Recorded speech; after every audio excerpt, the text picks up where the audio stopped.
Another example is the array of technologies, often referred to collectively as geoengineering, that potentially could help reverse the warming effects of global climate change. One that has gained my personal attention is stratospheric aerosol injection, or SAI, a method of seeding the stratosphere with particles that can help reflect the sun's heat in much the same way that volcanic eruptions do. An SAI program could limit global temperature increases, reducing some risks associated with higher temperatures and providing the world economy additional time to transition from fossil fuels. This process is also relatively inexpensive. The National Research Council estimates that a fully deployed SAI program would cost about $10 billion yearly. As promising as it may be, moving forward on SAI would also raise a number of challenges for our government and for the international community. On the technical side, greenhouse gas emission reductions would still have to accompany SAI to address other climate change effects, such as ocean acidification, because SAI alone would not remove greenhouse gases from the atmosphere.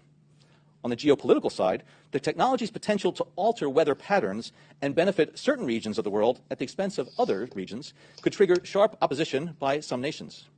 Others might seize on SAI's benefits and back away from their commitment to carbon dioxide reductions.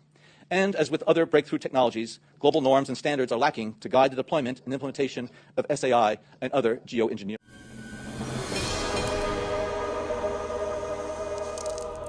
How? He is the one.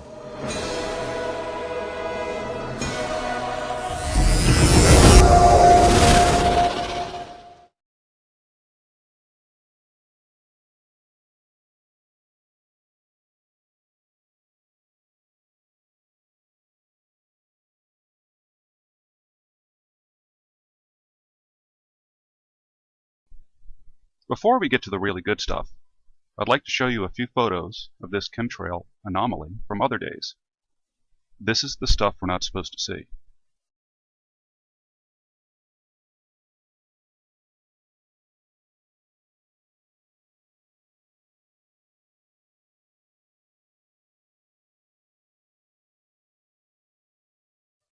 I believe that this chemtrail exhaust is electrically charged, making this essentially plasma.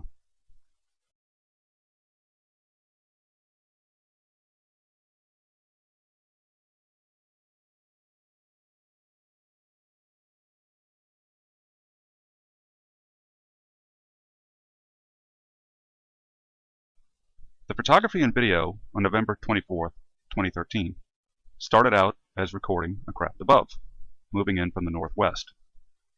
These are probably what people refer to as the bell-shaped craft. If you follow the shape, you will probably see what seem to be many eyes inside its boundaries.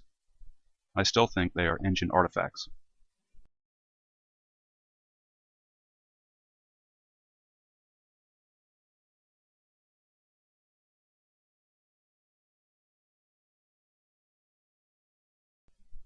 And then the sprayers came back.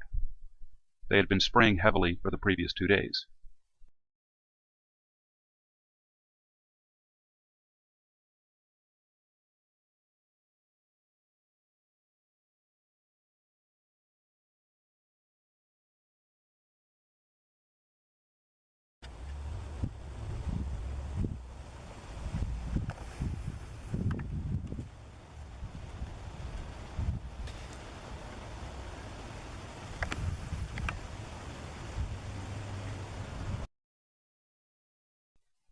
And this is what is left behind.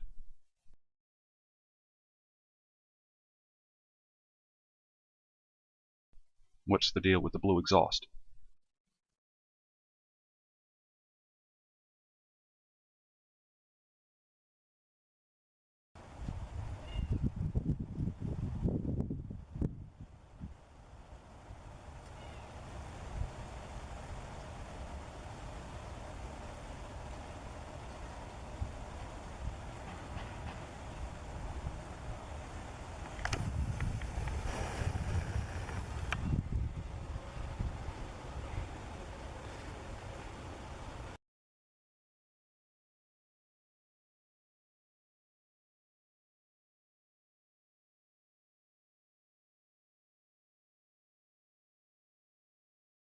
I focused in on this area because of the strange shapes emerging.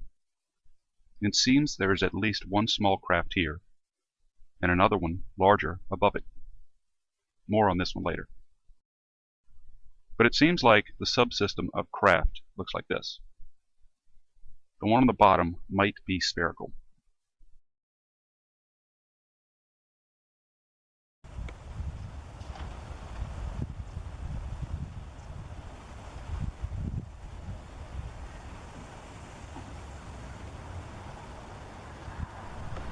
So this is what happened to that chemtrail. Again, fuel or poison.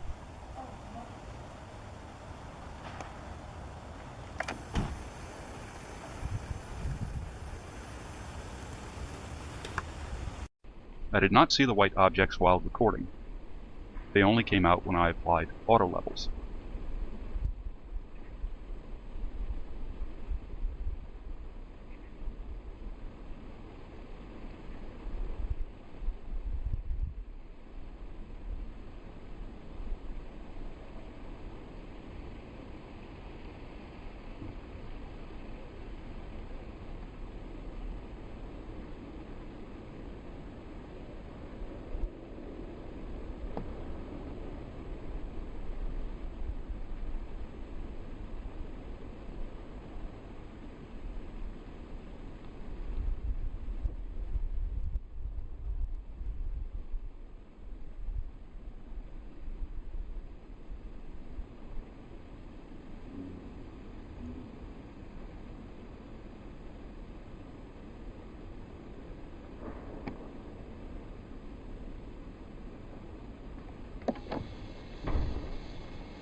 I've been mentioning these runners since part 4.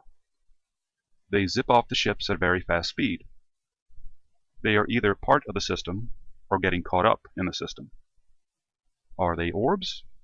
I don't think so.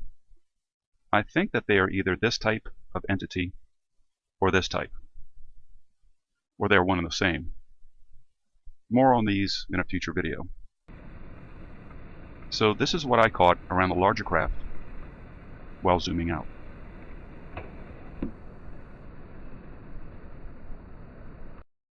This was recorded on a morning in the second week of August 2011.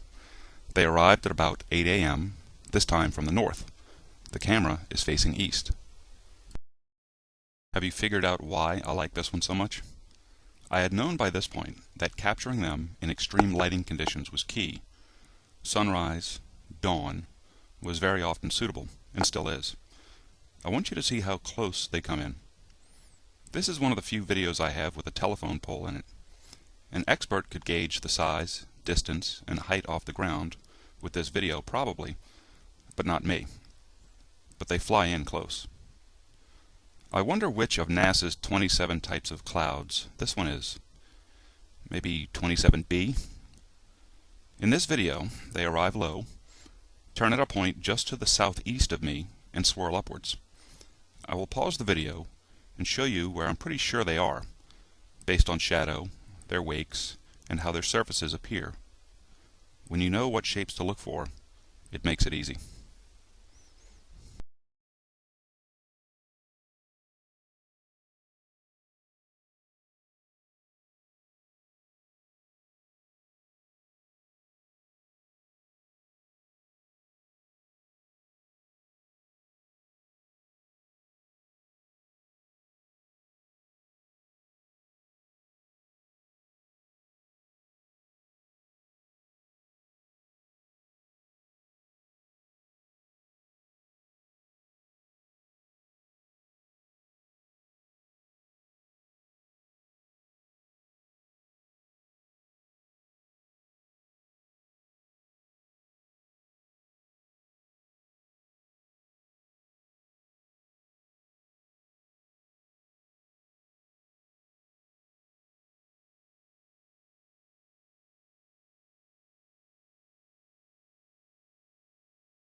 The Matrix is everywhere. It is all around us. You can see it when you look out your window or when you turn on your television. You can feel it when you go to work, when you go to church, when you pay your taxes. It is the world that has been pulled over your eyes to blind you from the truth.